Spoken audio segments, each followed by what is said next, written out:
So in the Boruto manga, chapter 31, it leads off with Naruto versus Delta, and this continues on in chapter 32. Basically, the first couple of panels are Naruto and Delta just exchanging blows.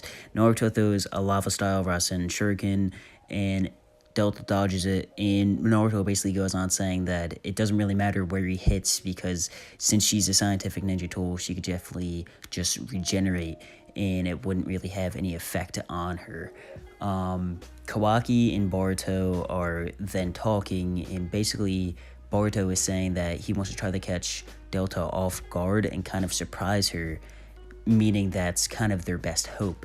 And KAWAKI is basically saying that that is a dumb idea because Naruto is basically just fighting to where he is trying to protect everyone, and he isn't going all out because he doesn't want them to basically get hurt. He's trying to lead Delta away from them so they don't get attacked or anything. And he's basically saying that Naruto surpasses Delta and is stronger than her, but he can't go full out yet because they're in the way, and he doesn't want to affect Konoha and of course the kids.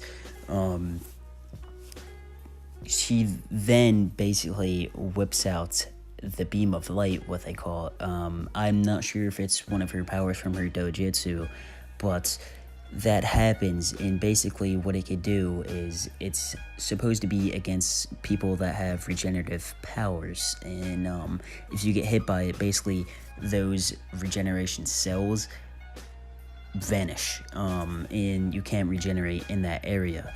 And Boruto is basically saying that if Boruto and KAWAKI are saying that if Naruto gets hit by that, they have absolutely no chance of winning this fight, and they're most likely going to die. So Naruto is dodging and is basically realizes that with every single time she uses that beam of light, it takes a large amount of chakra from her, so she can't use it as often. Delta then pushes up on Naruto, basically slams him on the ground and tries to hit him with it. Naruto dodges it, luckily. And so Naruto's plan is to dodge and make Delta use all of her chakra, and then try to get an opening that way when she's all drained and tired from using that beam of light. So then Boruto basically decides to interfere, and he decides to throw a vanishing Rasengan, and Delta is basically able to see it and absorbs it. She was able to see the vanishing Rasengan. I was kind of surprised on this. I'm not really sure if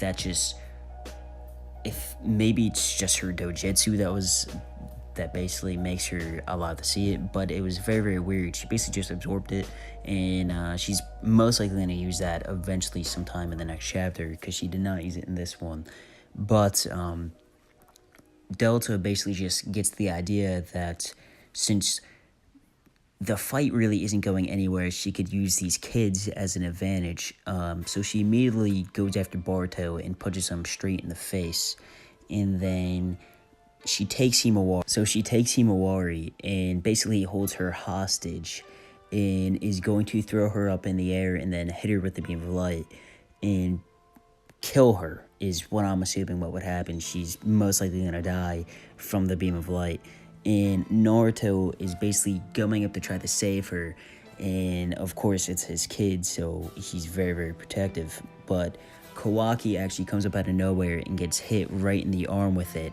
And once again, KAWAKI was the person that was saying that this beam of light destroys everything that could regenerate. And KAWAKI, of course, is a scientific ninja tool, so he can regenerate, but since he was shot with a beam of light, he now can't because it destroyed those cells.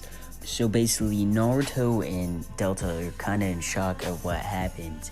And KAWAKI then says that if Naruto was shot, that they would be dead and they have absolutely no chance of beating Delta. So KAWAKI basically played it smart, and Delta is just extremely confused of why KAWAKI would take a shot like that for Naruto, Boruto, and Himawari. Why he would kind of sacrifice his arm for those type of people. And that's what the chapter ends off of. Actually, Boruto and Kawaki actually have a little chat after that. Kawaki basically saying that they're equal now for the vase that he broke earlier in the manga. And yeah, it basically ends off that. The manga chapter was pretty good. I'm pretty excited for the next one. Comes out March 25th. Hopefully Kashin Koji will actually do something in that. I'll have my predictions of chapter 33 and what I think is going to happen in another video. Anyways, guys, I'm out. Peace.